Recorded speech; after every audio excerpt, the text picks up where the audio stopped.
கர்த்தருடைய பரிசுத்த நாமத்துக்கு ஸ்தோத்திரம். க்ளோயிங் கிரேஸ் டிவி சேனலுக்காக உங்களை அன்போடு வரவேற்கிறேன்.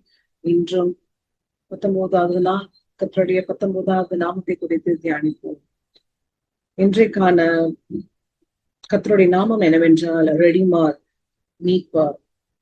அதற்கு எவிடன்ஸான வசனம் என்னவென்றால் ஏசாயா 41வது அதிகாரம் 14வது வசனம். Isaiah 41, 14th verse. யாக்கோபு என்னும் பூச்சியே, இஸ்ரவேலின் சிறு கூட்டமே, பயப்படாதே, நான் உனக்கு துணை நிற்கிறேன் என்று கர்த்தரும் இஸ்ரவேலின் பரிசுத்தருமாகிய உன் மீட்பர் உரைக்கிறார். Do not be afraid, you warm Jacob, little Israel. Do not fear, for I myself will help you, declare the Lord, your Redeemer, the Holy One of Israel. So இங்க இருக்க மீட்பர்ங்கிறதுக்கு ரெடிமர் நம்மளை காப்பவர், நம்ம மீட்பவர், நம்மள பாவங்கள்ல இருந்து நம்மளை மீட்டெடுத்தவர், நம்மள பிரச்சனைகள்ல இருந்து மீட்டெடுத்தவர்.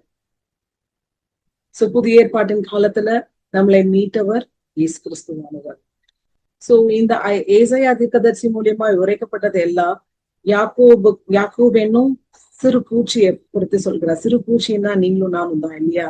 சோ சிறு பூச்சின்னா நம்ம நினைச்சிருப்போம், நான் எதுக்குமே தகுதி இல்லாதவர், எதுக்குமே பிரயோஜனம் இல்லாதவர், என்னால என்ன செய்ய முடியும், என்னால வீட்டுல ஒரு கிச்சன்ல ஒரு சமையல தான் செய்ய முடியும், என்னால பேச முடியுமா மற்றவர்கள் இடத்துல, என்னால யார்கிட்டயாவது ஆண்டவரை பத்தி மகிமையா சொல்ல முடியுமா, நான் சொல்லி யாரு கேட்க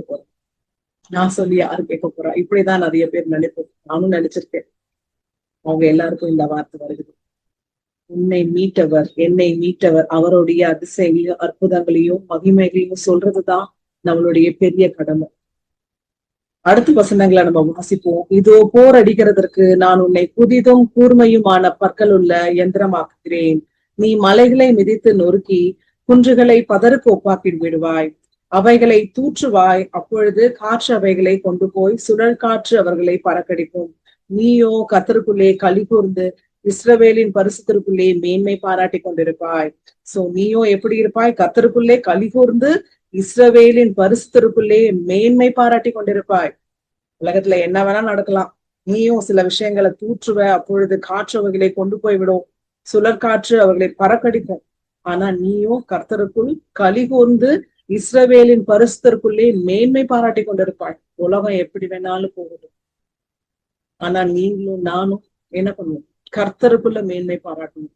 நம்மளுடைய மேன்மைகள் அல்ல, கர்த்தருக்குள்ள மேன்மைகள். நமக்கு என்ன நடந்தாலும் கர்த்தர் இதை அனுமதிச்சார், கர்த்தர் இதை அற்புதமாய் நடத்தினார்னு சொல்லி ஒவ்வொரு வார்த்தையும் நம்ம கர்த்தரை பத்தி தான் மேன்மையா பேசுவோம் இல்லையா?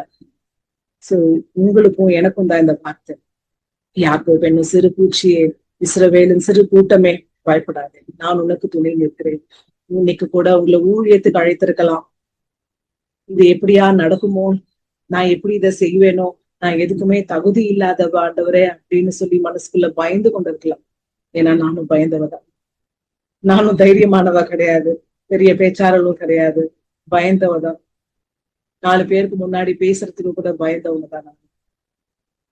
அந்த மாதிரி சூழ்நிலையில கண்டிப்பா நீங்க யாராவது இருந்திருப்பீங்க. அவங்களுக்குதான் இந்த வார்த்தை வருது. உங்க எதுக்கும் பயப்பட வேண்டாம், உங்களை மீட்டவர் இன்னைக்கு உரைக்கிறார். தைரியமா உங்களுக்கு செய்கிறார். கண்களை முடிஞ்சதும் செய்யலாம். எங்களை அளவுக்கு அதிகமாய் நேசிக்கிற பரலோக பரம பிதாவே, அப்பா இந்த நல்ல நேரத்துக்காக கொடான கொடி ஸ்தோத்திரம் ஆண்டவரே.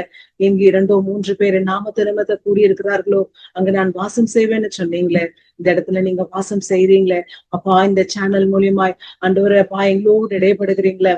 இதை பார்த்து கொண்டிருக்கிற ஒவ்வொரு பெரியோர்ல இந்த சிட்டியோர் வரைக்கும் நீங்க தொட்டு ஆசிர்வதிங்க. ஊழிய பாதையில ஆண்டவரே அப்பா உங்க மக்களை ஆண்டவரே மேன்மைப்படுத்துங்க. அவர்களுடைய நாவு ஆண்டவரே உங்களை மேன்மை பாராட்டுதா இருக்கத்தக்கதான கிருபை தாருங்க ஆண்டவரே அப்பா. ஊழியத்துல எடுத்து நடத்துங்க, ஆசீர்வதிங்க. துதி கன மகிமை அனைத்தும் ஒருவருக்கே செலுத்துகிறோம். இயேசுவின் நாமத்தில் ஜெபிக்கிறோம் எங்கள் ஜீவனுள்ள நல்ல பிதாவே. ஆமென், ஆமென். God bless you. See you tomorrow.